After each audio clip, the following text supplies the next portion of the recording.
Joining me in studio today is Laura Canevari. She is joining me from Latin America. She is in a place called Providence in Colombia. Hello, Laura. How are you? Hi, how are you doing, Sol? Lovely to see you again.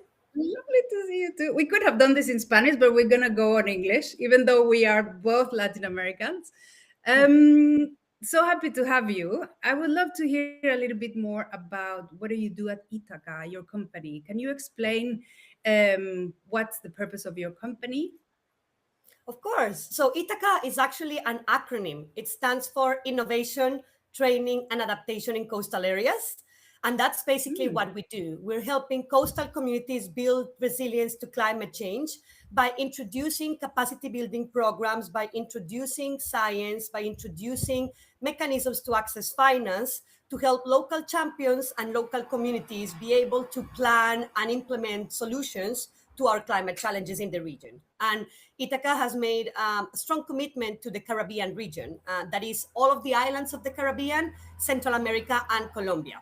That's the area where we are trying to have most of our impact. yeah. So you're traveling around different areas in Latin America, but you're based in one place, or you always are moving Yeah, around? no, I'm based in Panama, where the company is Mhm. registered, but my work does take me a lot across different corners of the Caribbean. Right now, I'm in Providence Island, where we have done projects in the aftermath of a hurricane, and I've come in part to work remotely from here, but also to see how those communities are doing. But say next month, I'll be in Belize. In May, I'll be in Dominican Republic. It's one of the fun parts of my work, really, is that I get to visit many locations and get to see them through the lens of a resilience project. Amazing. And work with the communities, right? Because that's Yes, you kind of engage. that's really central to what we do. Part of our ethos is we need to help uh, shift the current. We need to shift how people perceive coastal communities from Mm, looking at them as vulnerable communities that are subject of studies and analysis and so forth to thinking of them as actors and agents of change. If we don't empower our communities, there's no chance that we're going to have sustainable resilience models in the long term, because you need the mm, agency, you need the local yeah. actors. So a lot Mm, of our work starts bottom up. It starts understanding what are local communities' perspectives on climate change, what are their challenges, and building with them the knowledge base to sustain planning frameworks that can be kind of like designed at their scale for their mm, needs. mhm. Most times you will see that in the last 30 years of development, there's been an attempt to import development models or to bring solutions from the outside. And most times those kind of approaches fail. They fail Yeah. because they haven't centered the solution around the local people. So that to us Mm, is very central to all that we do. fantastic. And acknowledging also their wisdom, right? Because you have to learn, there must be amazing things you learn from them, That's right? right. And in fact, my master's, which was at Oxford, it was a master's in Mm, science, but my thesis was focused on knowledge co-production and how do we build participatory approaches that really elicit and legitimize local forms of knowledge and understanding. So a lot of my work, for example, involves participatory mapping, which is a tool that we use to solicit spatial knowledge that communities may have. They know where the threats are, they know where the resources are. So part of mm, our work with participatory mapping is put on digital what the community knows in a way that we can legitimize that kind of knowledge and that we can combine it with different layers of scientific understandings of a problem. So if you're in a coastal community like I am right now, you would have all of your science, about the location. You have the maps that tell you about the biodiversity, the soil, etc. That comes from remote sensing from satellites. But mm. then you would have people's stories about the place also incorporated in the map. So for me, that's one of the things that I enjoy doing the most, participatory Oh my workshops. God. What an amazing job. Super interesting. Yay. Okay.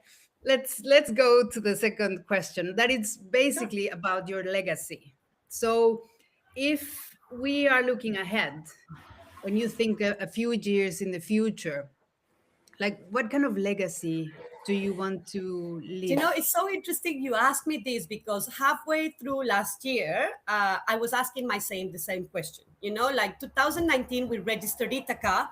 Forward to Mm, 2025, what's going to be our legacy? And so I started by thinking, what is the most important thing that we have been able to build since 2019? And I think that our biggest asset right now is a network of experts that we have kind of like curated and one by one selecting them and bringing them into the Ithaca network.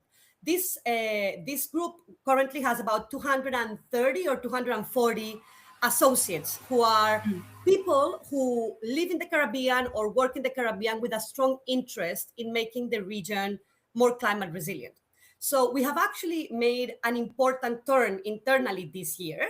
We've decided that we're going to put a lot of our focus on empowering that network.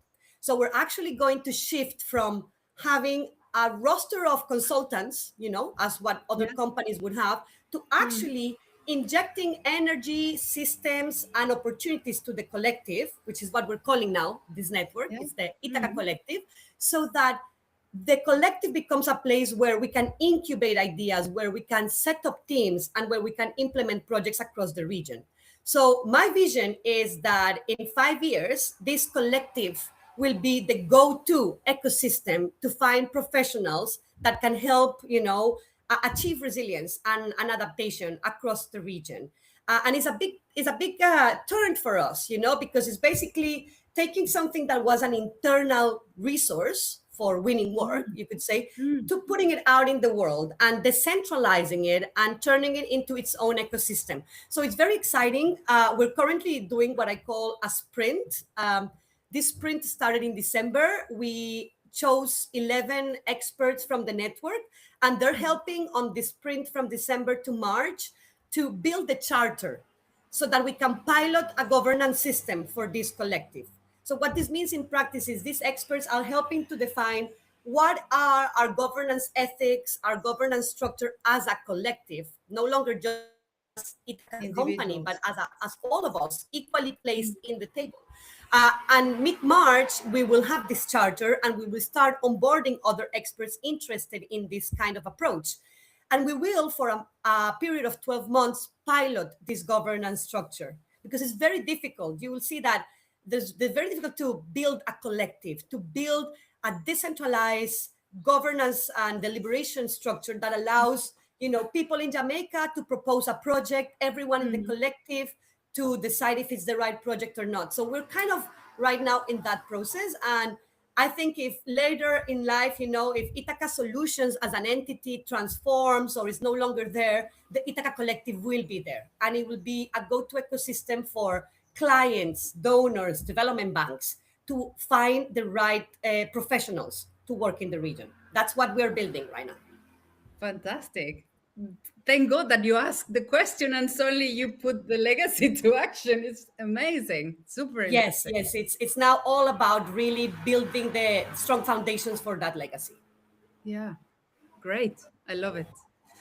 Thank And you. if we rewind a little bit on what sparked you as a founder or your journey at the first place, can you kind of point the moment or the situation or, yeah, what Yeah, was it that make you yeah. kind of Well, I'd say keep? that there were two moments. One Mm, was the reckoning, and the other one was the opportunity that came from, you know, that reckoning. So the reckoning occurred in Australia. So when I finished, I grew up in Colombia, and then I mhm, moved to Australia to do an undergrad in marine science. I specialized in coastal management.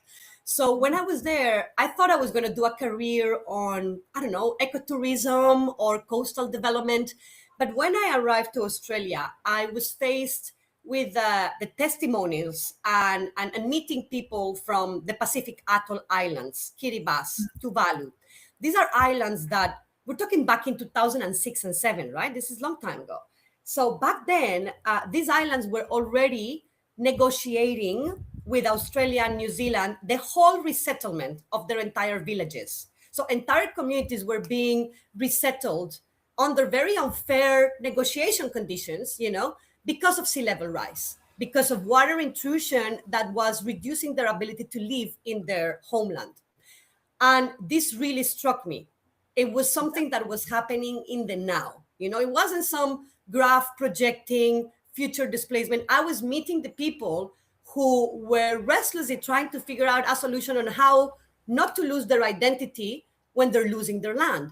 And it was then that I decided that I would focus my marine science and coastal management career towards climate adaptation in coastal areas. And you know what? Because what happens also is that even if you were to stop all greenhouse gas emissions in the world right now, you would still get sea level rise. We are committed to it. Yeah, perhaps the rate of sea level rise would be less, but we are committed to it. So coastal communities across the world are facing these challenges now. They've been facing it for decades now. So I decided to dedicate my career to climate adaptation in coastal areas because of that. Then what happened was that I said, okay, well, how do I start getting to know more about this? So, you're still an undergraduate student. So I started getting some internships. And I ended up working with an organization called the National Climate Change Adaptation Research Facility, NCARF. And Jim Palutikov, who was a distinguished author of the IPCC, which is a distinguished group of scientists in climate change, she was the director of this center. And I had an internship with her, which was absolutely, revealing. She just gave me so many foundations to how to work in climate adaptation. And they organized the first climate adaptation conference in the world. This was called Climate Adaptation Futures in Australia in 2010. So, quite a long time ago. Why was that so critical for me? I think that that conference was just a game changer. I had asked Jean if I could come and volunteer because I had no money to pay for the conference, right?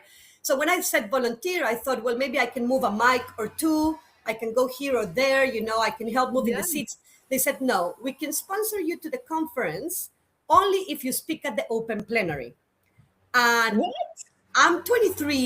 It's an open plenary of 1,000 people, all of whom are very distinguished scientists, I'm like, what can I possibly say to them that they don't know already, I took the critique, the debating approach, and I basically said to them that they're doing it all wrong, that they are all inside their ivory hours producing science that is not applicable to the real problem. And well, it seems that my speech, which was passionate and full of controversy, was liked a lot by the audience. And right after the speech, we had tea break, and a few professors from very distinguished universities approached me. I got approached by MIT, Stanford, and Oxford. And the lady who came from Oxford, the professor Diana Lieberman, she just came and she said, look, everything you've said, it resonates perfectly with this master's program at Oxford. If you apply to this master's program, I'll support your application. And I was like, Oxford, UK, the other side of the world. Well, why not? I didn't apply to any other masters. I was like, well, let's give this a try. And I got accepted. So that was definitely a significant, upgrade, or time shift for me. Because I suddenly, without even thinking about it, I had ended up in one of the best universities in the world to study this. So, and Diana Lieberman, she was my supervisor during my master's at Oxford. And ever since, she has been a mentor to me, whenever I'm having like a crisis around my academic identity, which I try to retain, academic authority in this space. Whenever I'm not sure how to navigate, academia and how to show myself as a practitioner and an academic, I go to her, and we still have some wonderful conversations. So I'd say, the reckoning and the opportunity started in Australia, where my career started as well. And the timing on your side, like, obviously, and the connection to your purpose and passion. I think when you're aligned, is kind of, there's no doubt, and therefore super attractive to enroll others. So and let amazing. me, let me add something to that, because what you're talking about, the timing, the right person being in the room at the right time. So 2 years after the conference that led me to meet Diana, they organized the next one, the second Adaptation Futures Conference, organized by Diana at the University of Arizona in Australia. So she said, can you please come to Arizona and do that thing you did there and just be very controversial and tell everyone off? And I'm like, yes, I'll do that. And I went to Arizona, I gave the plenary speech, and who was there in the crowd? John Firth. John Firth was the CEO of Acclimatize, which is an adaptation consultancy firm in the UK. So he approached me after my speech and he said, Laura, what are you doing after your master's? And I said, I don't know. And he's like, no, you're coming to work with us. You have a place with us. So John has also been an incredible figure, for me, because he kind of like just completely trusts me and believes, blindly in everything that Ithaca does. When I was in Acclimatize, I was with them in his company for 8 years. When I resigned, and I said, I'm resigning because I'm moving to Panama and I'm going to start my own thing. It was such a shock for them. But John was like, whatever you need, I'll be there. And so he became first a mentor to Ithaca, then a strategic advisor, and most recently an investor. So that was a person that, time and place, we were just in the same conference in Arizona, and forward, from 2011 to 2026, is still like one of the best supports that I've had, in the journey. Wow. Incredible.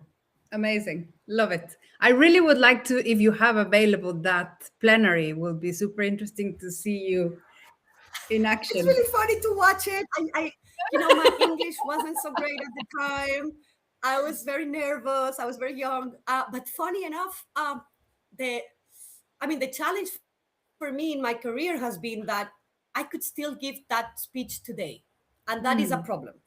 The fact that I could still, 15 years after, say, we're not getting it right, we're not talking to each other in the right. There have been advancements for sure, but we're still, working in silos. But I can send it to you, of course. It's online. I would love to see it. So nice. Thank you. Thank you for sharing that. And from this kind of start point, and even though you were kind of supported and mentored by amazing people and backing you up, was there any challenge or surprises, or even maybe good surprises, like wins that shaped you to structure Ithaca when you moved to Panama? I think the biggest challenge, is getting used to being able to kind of encourage yourself all the time. Being an entrepreneur, it can be a solitary journey. I did start with a co-founder, but she also had other things in her plate. She was mainly backing me up and supporting me. So a lot of it was like, how am I going to do this? Yeah. Nobody tells you, when you're an entrepreneur, that you're going to go from having one paid job, well paid, in a comfortable office, to 13 paid jobs without, certainty of how you're going to get them all done, or with the right skill set, right? So the whole game is, you have all of these. I look at it as a mental wall with all of these post-its, right? With all of the things that need to get done for the company to prosper. And the game is always, how can I take some of these post-its and give them to somebody else? How can I start building the team to help me where I'm not the best, or to help me to advance in our areas, right? So I think that luckily for me, I've had these mentors, and I've had like community of practice and people around that I can talk to, and that I have been able to go to, in those solitary moments of the entrepreneurship journey. And I would say that it's critical, to have people who support you, both professionally and outside of your profession, who understand that you're committed to this cause, that you're building it brick by brick, and that will give you the support that requires. Yeah. So I've been extremely supported by family, by friends, mentors, and the academic community that I still hold good connections with. But I think it's every time I am faced with like one of these moments of, gosh, this is so much. Like, why am I doing this? The why am I doing these moments always led me to be reminded that the kind of skills and experience I am getting as a CEO, it's hard to get it anywhere else. Yeah. So there are things about my leadership skills, my strategic like thinking skills that would not have evolved the way they have in the last 6 years had it not been for those moments of anxiety of, oh, where am I going? Or had it not been for those tough conversations with clients and with subcontractors and negotiations and things that emerge that you can't go to anyone else. You have to solve them. And I wouldn't change it for anything else. It's a tough journey. I think that everyone who's an entrepreneur has some extreme level of positivity, hyperactivity on them. Like we're just completely powered by our vision that we just push through. But it is an effort. So I've always tried to also retain some time to like rest, absorb, recover, from all of these moments of, here's a challenge. How are you going to manage it? And I'll tell you something. I'll tell you one thing that, I mean, before I started Ithaca, when I was actually, it was right when I was accepted to Oxford for my master's. That same week I got accepted to Oxford. My mother was diagnosed with cancer, and I was like, well, maybe I should just put Oxford aside and go and stay with my family. But the support of my family was like, no, you're gonna go and do this. You're gonna do this, and that's gonna be the pride of the family. And I kind of had this message just arrived, which I keep telling people: whenever you're overwhelmed, just think that the challenges are tailored to your size. It's like when you go to the tailor, and like it kind of like goes. I was like, so you got accepted to Oxford, and your mother is ill. Challenge accepted. Somehow this is an evolutionary upgrade. The world is telling me I'm ready for bigger shoes. And so it was very challenging, like going through that period. And I mean, it doesn't get better because like, okay, I graduated from Oxford, but then when I got accepted my scholarship for my PhD, 3 days after I got accepted my scholarship, my mother passed away. And I was like, well, now this PhD has had to have more meaning, it has to have more meaning because I spent so much time outside of home, building this career that it better be for something. It better be for something. So whenever I have times that I'm like, oh, it's really hard, just keep pushing, I think about those moments. I think about the choices that I made for my career and for this broader vision, and it sustains me. I'm reminded, okay, no, you gotta keep doing this, Yeah. So your mother in soul kind of became the patron of Ithaca in a way. Well, she's the light. I'm going to tell you something. You know how you mentioned at the beginning, I'm in Providencia right now. So right now I'm actually in a house that my mother built when I was little on this island, which is really what led me to have a career in marine science, because this, like here I learned about ecosystems health, I learned about fisheries, and this house name is Ithaca. So when I decided I'm going to open a company, what am I going to call it? I chose Ithaca because for me it was I just wanted to give that, homage to my mother, and the fact that having had the opportunity to be raised here, part of my childhood, led me to a career in coastal management. So I'm currently in what you could call the Ithaca I'm getting headquarters. Oh my God. Yeah, so I'm in Ithaca headquarters, and I mean what the acronym stands for, it came later, right? Is it information? Is it innovation? T, is it training? Is it technology? Yeah. We came down to information, training, and adaptation in coastal areas. But the heartbeat of that operation is here. It's here from a personal root and from belonging to a community, that it is faced with the climate challenges on a daily basis. I'll tell you more. I'm currently sitting in the house of my mother, but this house was rebuilt in 2022 after Hurricane Iota destroyed it in 2020. Yeah. So I've actually Hurricane Iota destroyed 98% of this island. So when I first came, there was nothing. Yeah. So I've had the opportunity to experience firsthand as an individual and as part of a community what it means to build climate resilience. Yeah. And it's also thanks to this Ithaca, to the headquarters, because when the house got destroyed, I'm like, no, we need to get it back up. So it's a very personal, journey where the personal and the career have kind of intertwined a little bit. And I mean, you can imagine, like when I came to Providencia after the hurricane in 2020, I had all these ideas from my master's and my PhD and from Ithaca, the company, about how to build resilience. And suddenly you're faced with the reality of people, and it's like completely different from what you read on the books, right? So it's I've fine-tuned my perspective, my practice, thanks to my personal, circumstances and events. They have kind of fed new material into how we do work in a way. Yeah. Oh, what a beautiful story. It's like everything is connected, you know? Like the legacy, the purpose, like even your supporters, like it's just you're blessed. Thank you so. Like this is amazing. Because you. That's my so next question is kind of like I think you're blessed and you've been supported by amazing people.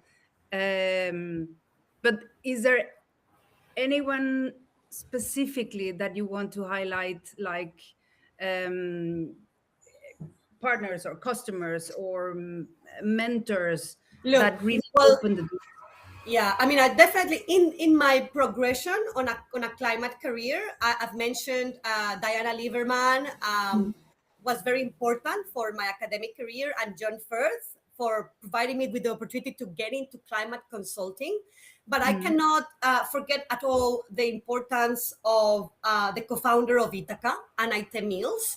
So Anaite, when I met her, she was working at the Inter-American Development Bank in Jamaica. And I was basically going for coffees with her because I wanted to just kind of like get some intel on what the IDB was doing and see if there were going to be some future works. But then we started talking and I started sharing with her my critiques of the sector of consulting. I started sharing with her my vision of how it could be done differently. In particular, I felt very strongly that the region had good professionals that should be doing the work. Why are we always bringing people from Europe or US to carry all of this technical assistance? We have people in the region. So I kept going to her, and she's like, Laura, you're starting to sound like a broken record. Do something about it. I'm like, what do you mean do something about it? I'm not going to stop, by the way. Yeah, and so I had already started to feel unsettled in the consulting world that I was in and wanting to create another version of it. And then also Brexit was about to happen. And I was like, do I want to stay in the UK or not? Oh, gosh.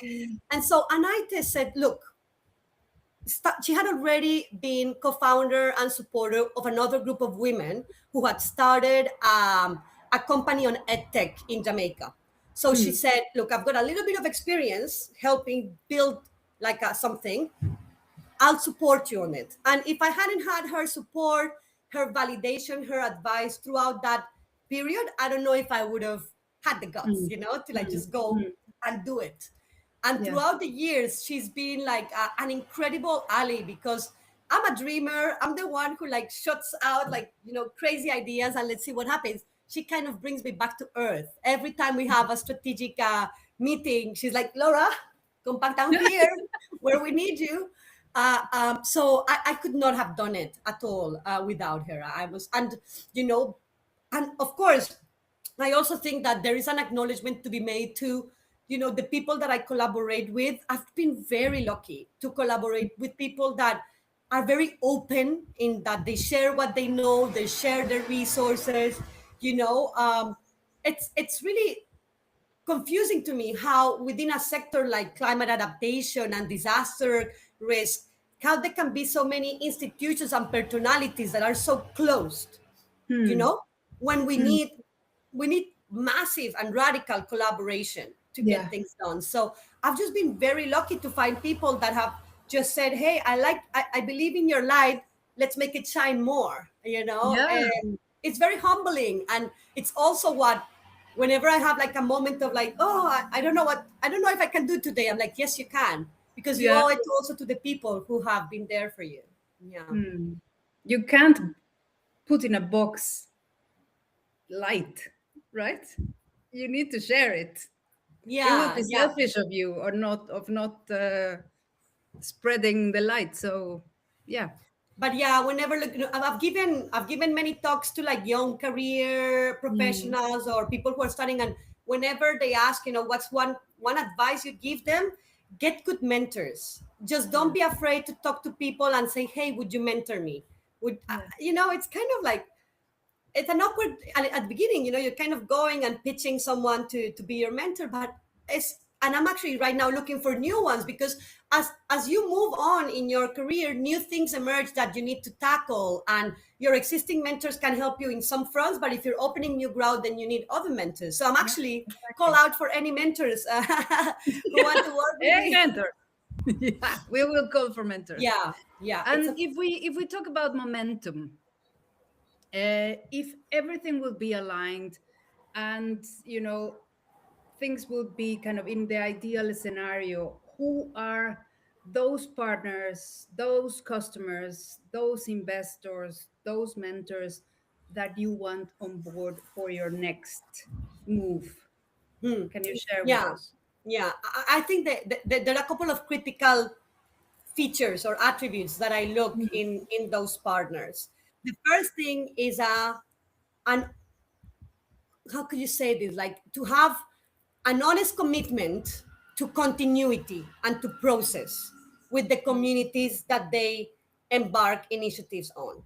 Yeah. Way too often, I'm under this a situation where, a study, a plan, whatever it is, a product is designed for a particular community, and then once you hand in the product, off we go.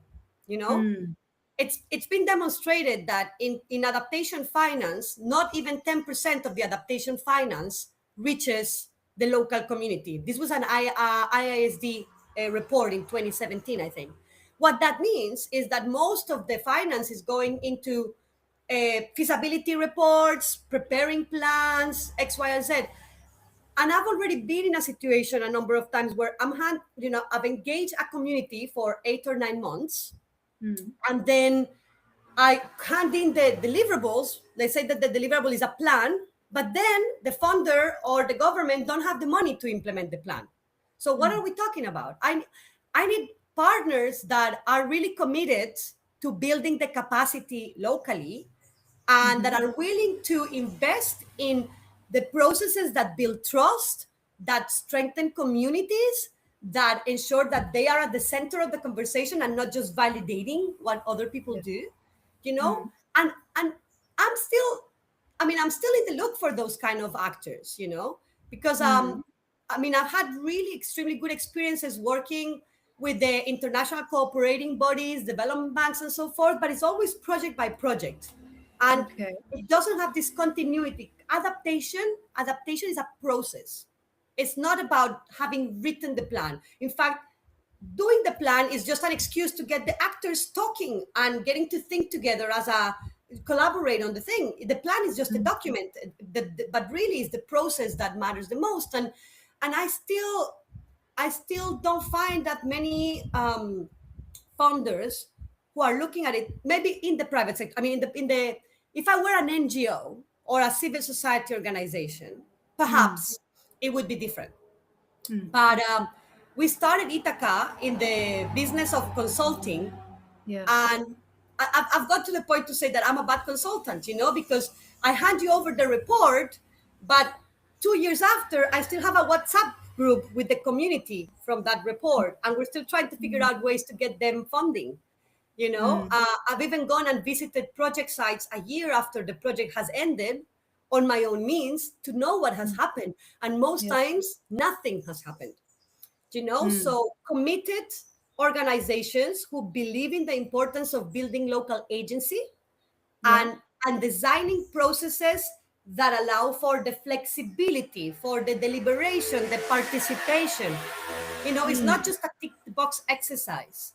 Have you No. spoken to the community? And there's still a lot in this sector that needs to be shifted to new Yes. forms of doing it. And for people like me trying to do it differently, it's just we just need to get very creative.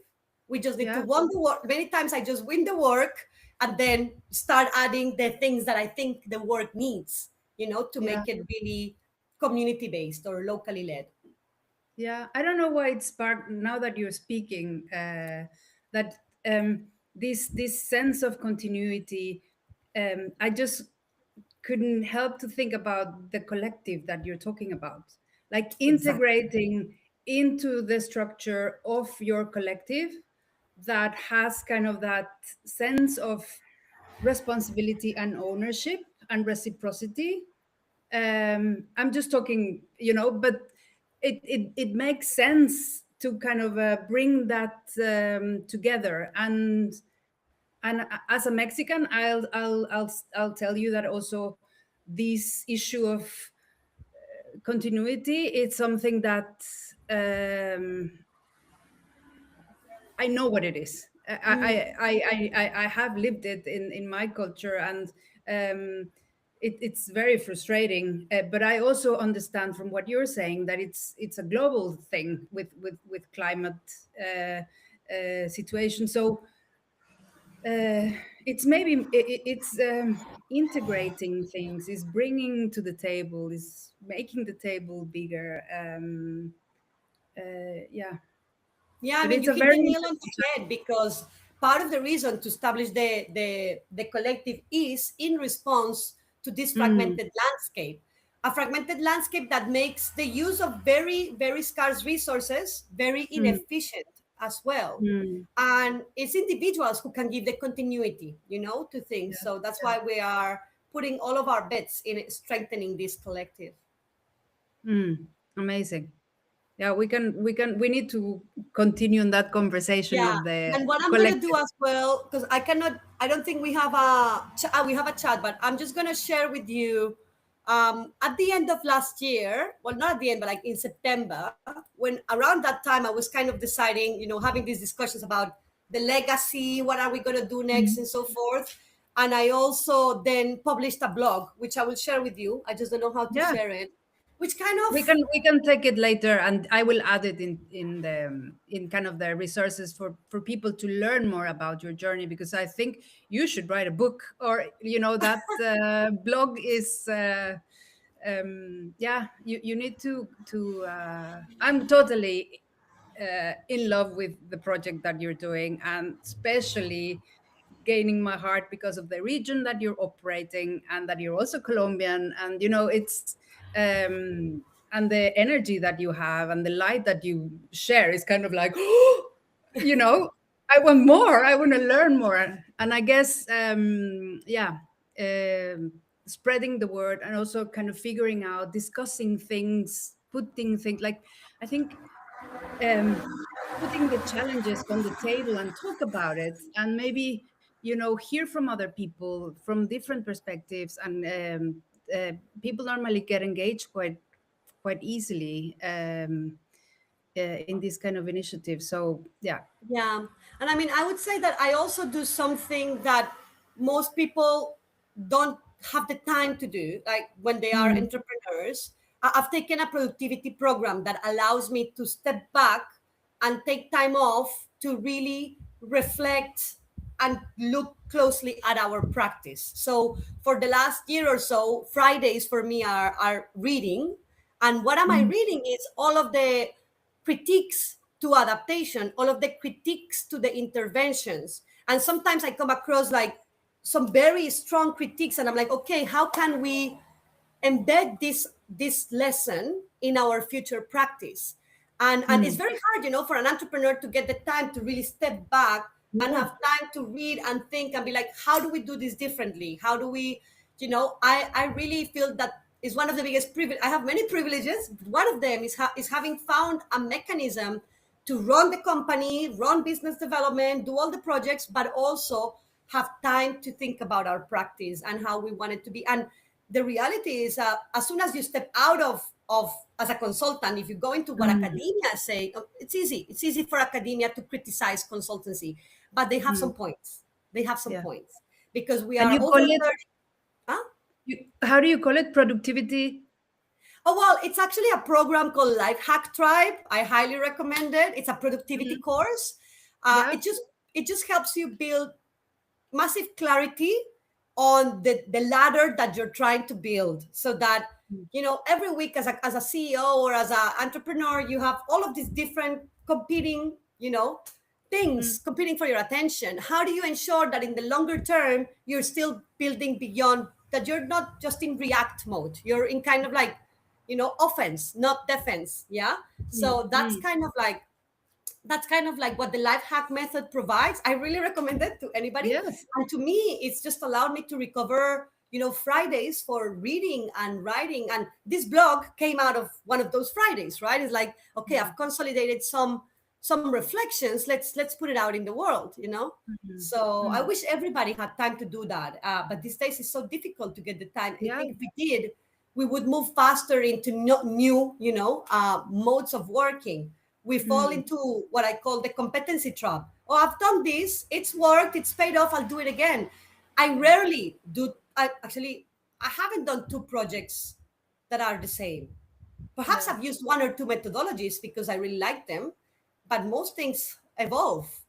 We learn from, yeah. And that's what the collective is also attempting to achieve, is that we should be able to have the tough conversations about what didn't work, what were the failures, etc., to build our basis on how we do things better the next time. And it's very difficult for people to have those honest conversations at conferences, because when you're in a conference, generally your funder or your partners are in the room, and they don't want to hear you say this didn't work, this could have. So we need to create spaces of trust where people, professionals, can open up in a way that can help build better practice. Yeah. Yeah. Blunt honesty, and also build up your creativity, like when you get that breath to write and to read and reflect. Also go for a walk, go for a swim, be in Yeah, nature. just have time. Yeah, Yeah. yeah. Make yourself available to whatever the calling of I find it very rewarding, like now that I live in Norway, for example, to just go for a walk in the forest or go to the ocean. And it's just like, it gives you like a different understanding of things. But if you dedicate a day for nourishing, because you're nourishing yourself at the end, and by doing so you're nourishing your company and the people that it's surrounding your company. So it's kind of like a big investment. Oh, and I'm a student at heart. I love learning. Like I take 3 or 4 courses per year. My last courses were, I took a course on Amplify with AI in Mind Valley. I don't know if you know it. I'm like a big Yeah, yeah, yeah. consumer of Mind Valley courses. I took a course on EdTech, but I also take courses on abundance courses. I do a lot of meditation, a lot of yoga.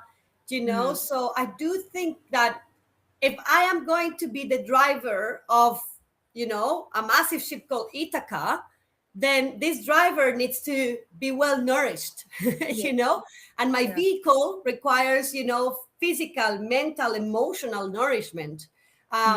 It's so easy to get lost in the building something that you forget yourself. Yeah. Yeah. But Yeah. with time, I've learned with time at the beginning, when you're starting the company, you're like very, you don't want to you don't want to delegate anything to anyone. You think nobody's going to do it as well as you, and so forth. And eventually, I got to a point where I'm like, okay, well, Ithaca is a creature. It Yeah. needs a nanny. It needs others to sustain it. But I also need to sustain myself, because otherwise the little creature eats you alive. Yeah, So exactly. And yeah, with regards, like touching on that, can you identify what is your biggest hurdle today? That you're kind of like yeah. Well, I mean, I think I tend to have, and this is like what my co-founder also says, I can have brilliant ideas, but I can fail at being able to implement them because I lack the number of hands. It's like, say I get a great idea, or oh, let's work on this thing, and tomorrow a new project starts and I have to move entirely into operation mode. And then it becomes really hard. So I'd say we just struggle to retain a good, like, I wouldn't say to retain, but like, we don't have enough human resources internally, So like, it's funny because like I've had, when you have intro conversations with other companies, that you're getting to know each other, it's happened to me a couple of times where they say to me, we're about your same size, we're 10 to 15 people.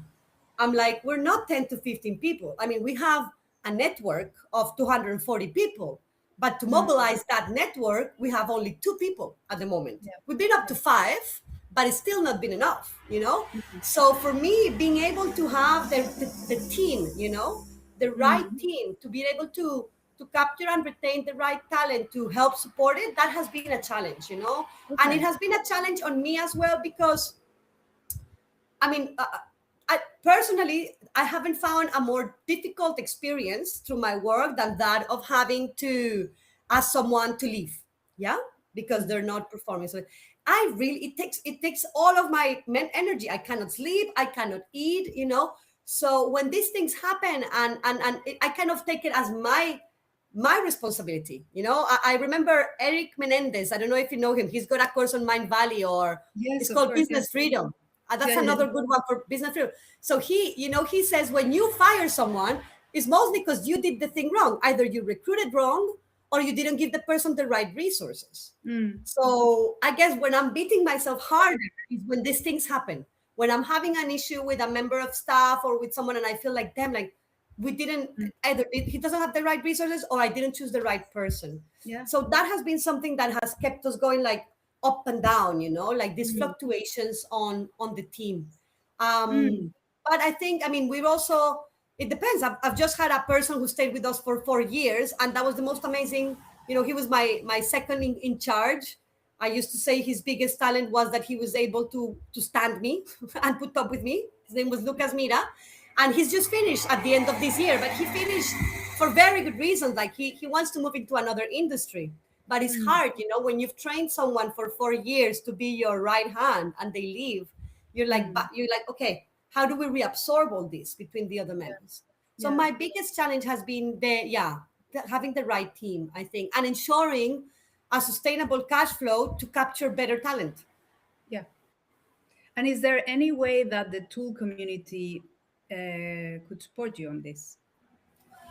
Well, I mean, I think so. I certainly think that I could get some mentorship support from someone to help me do better recruitment and better team management.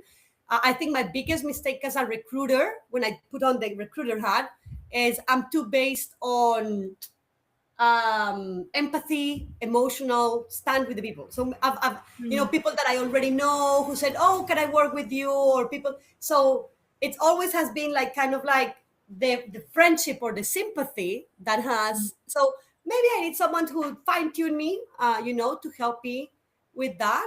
And of course, as it pertains to getting the right cash flow in order to be able to sustain a bigger team, where part of what we're trying to do this year is, I mean, I don't know how familiar you are with what is currently happening in kind of the development aid, humanitarian, and consulting world.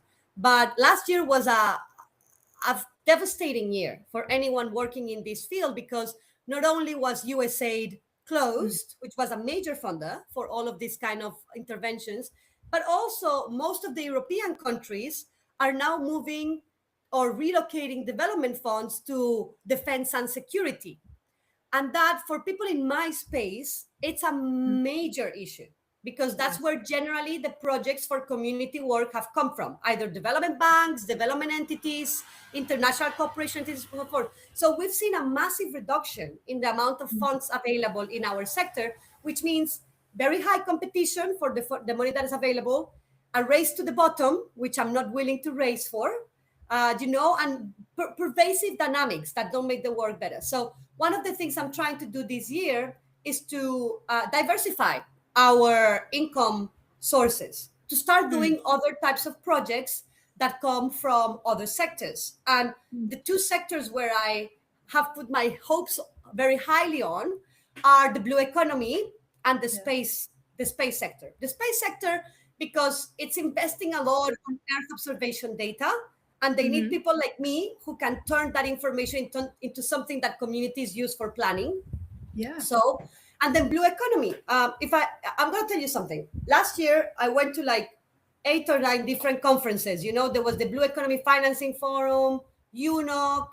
I went to European Climate Change Adaptation Conference. I went to several ones. And my biggest take on it was, right now, for where Ithaca stands, our best shot is to better integrate the climate agenda with the blue economy agenda. Because in blue economy, I perceive that in blue economy, just the way in which the topic is framed, it allows for a lot more innovation and implementation than climate. I'll give you an example. Yeah, so Macron speaks at BEF, at the Blue Economy Financing Forum, the French president, and says, we are going to establish 30 by 30, marine protected areas. Nobody is going to have a stand against that. Everybody has taken their kids to the beach. Everybody has some form of connection to the ocean. But try to take off the subsidy of fuel, or put another climate policy. They're they're not appealing. They're not palatable. So I think we have, and we know, from things like oceans, the David Attenborough video, that our oceans protect our climate. So I came back from Europe saying we're going to put a lot of effort on finding our future projects in the blue economy space. Yeah. So what others in the network can do for me, having understood a little bit what it is that we are trying to do, connect us to organizations who are looking for people like us who really believe in the work locally, who will get our nails dirty, on the ground to try to see processes come up. Yeah.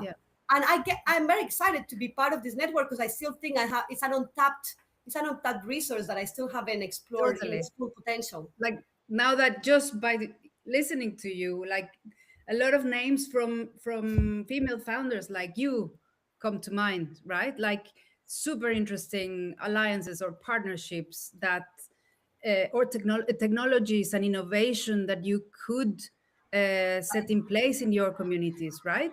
Technologies that you could test, you could have pilots, you could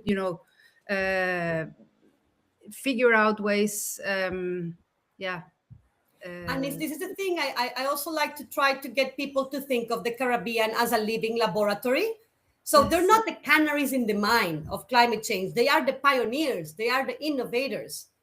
What they are facing and how they're responding, it's going to be a benchmark for many other regions. Say, for example, right now, we're starting to see people in the Mediterranean fisheries are starting to collapse because of bad weather. They didn't used to have so many bad days, for fishing before. And now they have to deal with very strong storms at sea. Well, people in the Caribbean have been dealing with storms at sea for decades. There is something as well that this region holds in terms of understanding how to deal with this problem that is an export.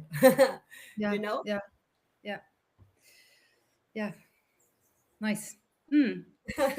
I know it's a lot of information. Sorry, I go quick. It's a very exciting information, and you have my mind kind of like thinking in parallel. Anything outside the script as well, or from what you hear. We'll do that. But I like, it's exciting to think about people, and that you could connect and could be a good synergy. So we will tag them on. My next question is with regards strength through vulnerability. And in the Wavemaker podcast, we always like to explore a little bit of the human side of your leadership. You have already shared a little bit some points of the health of your lovely mother and choices in life. But is there it could be personal or professional challenge that really shaped you, or if you want to take that example that you shared previously, how did you work to to learn from it, and to grow from it? Hmm. I think sometimes, I'm not a mother, so, but I have heard this thing about how when their child is in a situation, a mother gets like incredible strength, or, Mhm. like that we get like superpowers when we kind of need them. And to me, it's happened that, I go through something, and at the time that I'm going through it, I'm not aware of just how much is happening. You kind of just Mhm. like, just get it through. And it's after, when you look at it from afar, you're like, oh my God, how did you do that? How did you Mhm. go through that? And I mean, for me, there's been a few moments, but I guess one where I could speak a bit more, because it mixes so much my personal and my professional, was the experience with the hurricane. What the experience with the hurricane here in Providencia, because you see, I arrived to this house 10 days after the hurricane to find Mhm. my place completely destroyed. And I put my tent inside my house without a roof, but there was no water, there was no electricity, there were no doors, there was no nothing. And firstly, like, seeing something that you've loved and cherished so much, a whole island like that, it's really difficult. And then Mhm. living in a place like that for sustained periods of times, it's Mhm. also damaging. It's mentally very challenging, because you start to normalize things that are complete punkus. Every Mhm. day is a new situation. So to give you examples, like, at one point, like, I have managed to put the glass doors and the glass windows and so forth, and I was inside the house, but because people were stealing materials, people were going into houses, I would have to, like, kind of like barricade myself inside the house with all the materials, and like put noise traps to see if somebody was around the property, looking for things. And I've had people coming into the house and stealing. They even once stole my wallet, which I slept with very closely to my bed. So it was like a moment of like warrior, like you're like survival, you're gonna get it through. But then later, like even years after, you realize that the mental damage or the mental effect, of like, I have no siblings, and I'm a girl from Bogota City trying to rebuild an island, trying to rebuild a house on an island. So when you come to this island, it was full of military workers, architects, Mhm. all male, all male. Where everybody's trying to, you're the only little like girl from the city there. So that Mhm. was very challenging. I had to put up with a lot of situations, like things like, we are, like, you would have to like get materials from another island. It had so many logistical difficulties doing that.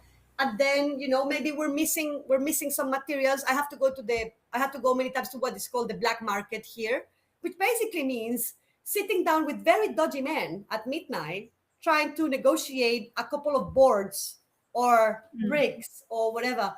And that whole thing was just like insane. Add to that the difficulty of seeing my entire community without home, without hopes, and Mhm. trying to build projects here at the same time. Because Yeah. I did run two community projects after the hurricane. That was Mhm. very difficult. That was very Yeah. difficult, because I came with all my Oxford and King's College ideas of climate resilience, and I had to, at one point, I was getting so frustrated that nothing was being done the way it should be. I had Yeah. to grab all my books and just throw them out of the window and be Yeah. like, you know what? I'm going to stop giving advice. I'm going to wait for people to ask my support, and then I will give it, because Mhm. you are eager to help, and you're eager to like build back better, which is this big, you know, it sounds Mhm. wonderful. Go and do Yeah. it. It's really Yeah. so for me it was a personal challenge, having to be the person who can rebuild this house. And of Yeah. course, it's my mother's house. It had to be built better, more beautiful. It couldn't be Mhm. less. Yeah. Add to that the professional frustrations of seeing how and the thing here as well was the community voice was completely obliterated from the reconstruction. So the government decided they were going to rebuild. They brought the operators from Colombia. They did not want to. The community was barely, consulted. So you Yeah. see all of these people who have lost. They're just like they're cut their hands. They're disempowered. And for me, Mhm. that was a big moment. That was when I started realizing what all the other islands in the Caribbean face during hurricane season. And I've actually wrote I wrote a peer review article around climate justice on this, because I started to become very aware that if the people are not being if the people who are affected are not at the center of the conversation, then we're talking about injustice. It's procedural injustice, and I think this happens in the Caribbean all over. So for me, it just strengthened my intention to work for the people and to build processes that are just in the making.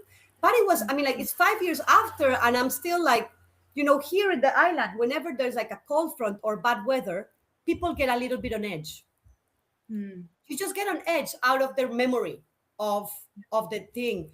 And I remind myself this every time, because it's a whole season, like, so I know that if I call someone in Dominica in September, even if there's no immediate warning of a hurricane, I know they have it in them, the pulse. Yeah.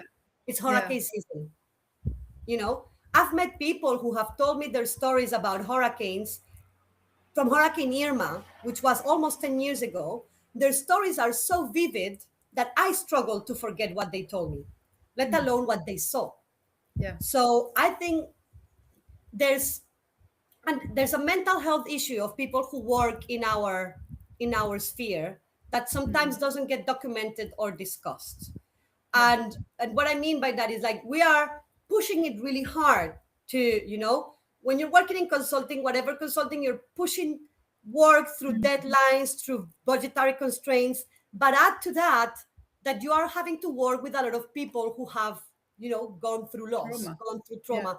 And unfortunately, even if I'm as a good professional, I put a lot of my focus on building the trust, building the understanding, creating this emotional buffer for people, because sometimes when you consult them for a project, they will come up with things like this, that's just not formally rewarded in our system. It's an extra effort that we are making. You've heard this concept of eco anxiety, this idea that, like, anxiety created by the realities of our degrading land and our degrading earth. Well, people in my field, we're trying to push for better, more resilient future, but we're constantly driven to, well, this is a very, like, to all the degradation that has happened, to all the loss that has happened. And I think it's very challenging to navigate this space. You have to take a lot of care of yourself, you have to really care for yourself, because you're constantly dealing with situations of loss for others as well. So I've had to, like, for me, this rebuilding the house had so many scales and layers. It's been one of the biggest, learning lessons in my life. And well, of course, losing my mother at a time, like, she really pushed my career hard. And people really have they find it really hard to understand when I tell them that the two best things that have happened to me was having been born in my mother's family and losing her. And people are like, how can you say that? I'm like, well, it's given me a lot of strength. I mean, like, I would not be the independent, solid woman that I am now. It's like the last lesson they have for you, right? It's like, you can do it on your own now. And, and I stand by that. I really do stand by that. I am very grateful of all of the challenges that have passed my way, because it's those challenges that really shape you. It's not the easy days that shape you, right? So I count my blessings in all of those challenges. Amazing. And paying it forward, what support, knowledge, or resources can you offer to other entrepreneurs in the community? Okay, so I mentioned to you the Ithaca Collective, which is one of the key things that we want to work on this year. Yes. But our other flagship initiative this year is going to be Ithaca Learn. So we have come to the conclusion that for all of these amazing things that we're saying we want to see in the blue economy to occur, we need to build the workforce of the blue economy. We're always talking about investors, technologies and innovations, and where is the workforce? So Ithaca is proposing to start micro-credentials and programs to help build that workforce. What can the community do for us? So on the one hand, we're starting to do a baseline assessment. Basically, what are the skills and the knowledge that people in the Caribbean region will need to be able to plug into blue economy projects. So you might be testing something in Norway or in the Mediterranean or whatever. You want to deploy it in the Caribbean. What kind of skills and what kind of workforce do you need? Because we would like to help to bridge that. Got So it. we would Okay. have to help those organizations who want to bring projects to the Caribbean to do that by starting to accommodate, to like kind of like accommodate the grounds, so to say, by helping to build the capacities and the skill sets. Because otherwise you end up having alienated projects that come and do pilots with people from overseas all the time. We need to build the local workforce. So I'd like to help those who want to establish operations in the Caribbean to build their workforce. That's number Perfect. one. Yeah. And I've actually, I mean, I've talked to a couple of the Blue Venture studios and things like that. And I'm saying, well, let's see what's in your portfolio. Do you want to have a seaweed farm in Bahamas? What do we need from the Bahamian community to be able to provide to you? You know, so Okay. that for me, it's a critical one. Then the second, I cannot stop saying how proud we are of our network of experts. You know, like we have 230 experts across the region. That means that we have hands and ears across many of the Caribbean and Central America countries. What that means for our partners is that we can very quickly disseminate information across our network to all these countries. We can also quickly define a team of people who may be able to support locally. So if you're doing a due diligence on a site, if you need a roster of local experts, if you X, Y, or Z, we can help building those teams for you.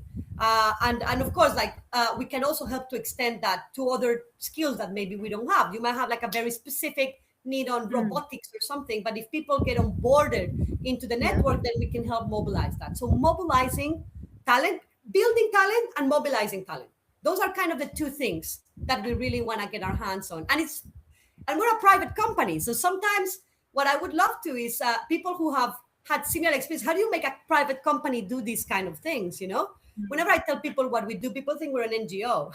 We're like, no, we're still for profit because I believe we have to demonstrate financial sustainability in this region. Is that, I mean, we can see that being based on grants is just not sustainable and it makes the region very vulnerable.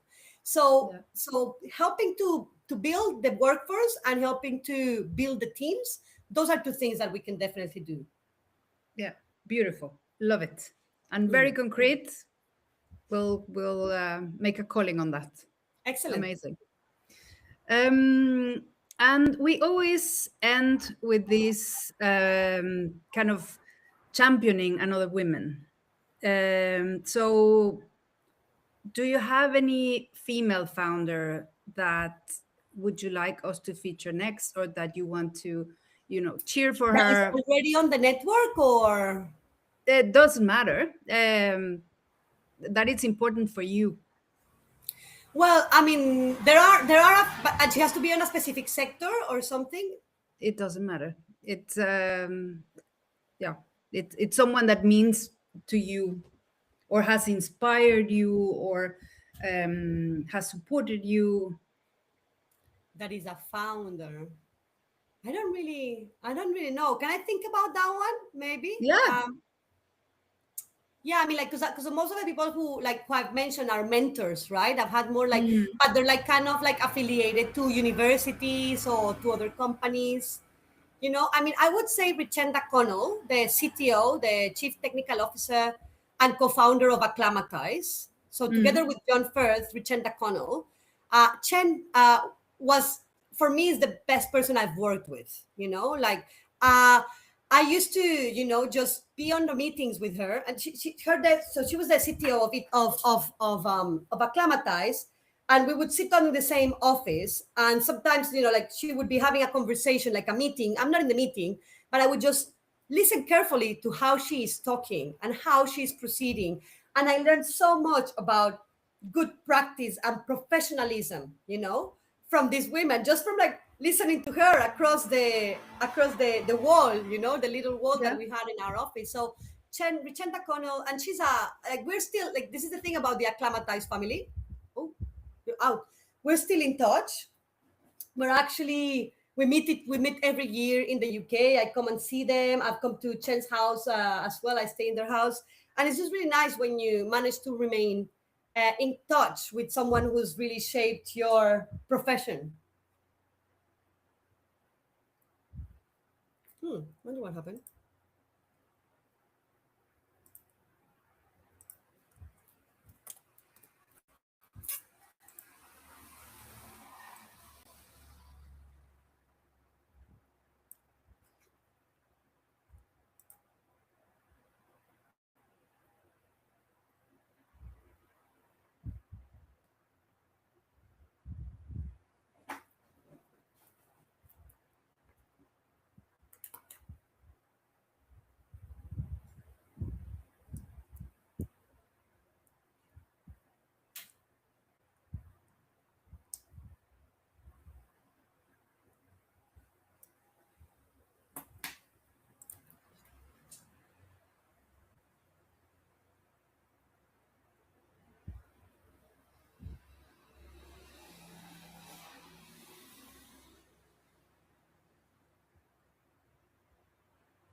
Wonder what happened.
Hello.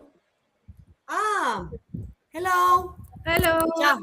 No, sorry, I didn't know what happened. Oh, but hold on No, because I I have my don't know. terrible background here. Hold on. I don't know what happened, but Let me get out and back in. Can I go back out and back in? Or because I have this terrible background behind me right now. don't worry. Let me go back out and back. Yeah.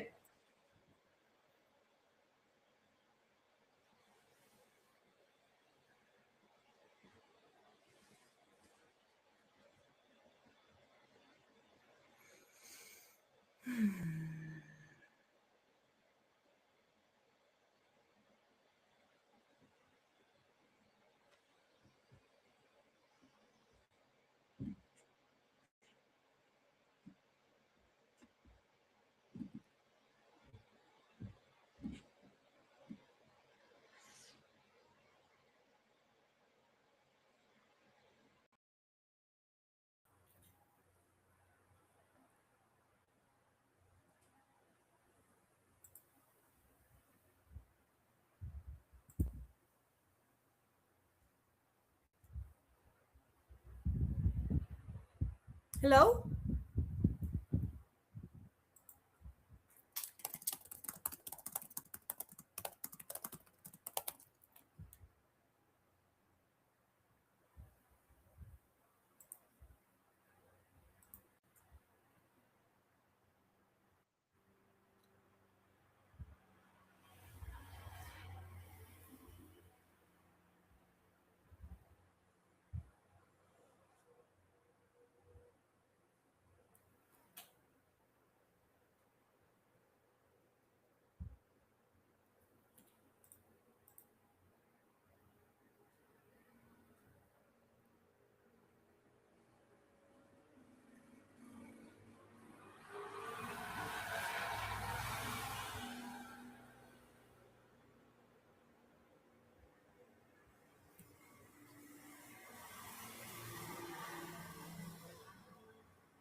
Okay. Hi. All right. So we seem to. Oh no, my background is gone again. Gosh, thanks. Don't worry. I don't know what happened with it. Do we still need Don't worry. to? How do we? I had just put another one. It's just gone off. Okay, just wait for me here 1 sec. Hmm. Sorry. Don't worry. Okay.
Hmm.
Okay, there we go.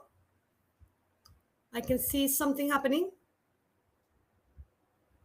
Sol, can you hear me?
Chiesa. I never get it, so we don't want to do it tomorrow. Another thing about the thing I believe it tomorrow because I will wait a little more now when the sun can't a little more. I will wait to call them again and then I will go home. I live on back up on your I bring what yeah tomorrow let's spare in the morning or something if you can around say 9, 10 if you can come around with that time and we'll do that. We'll do that then take the whole lemonade afterward because I can't bring them I can't bring all the plant them until the whole because I think it's right here so at the same time okay we should take it. I'll do some chop.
we got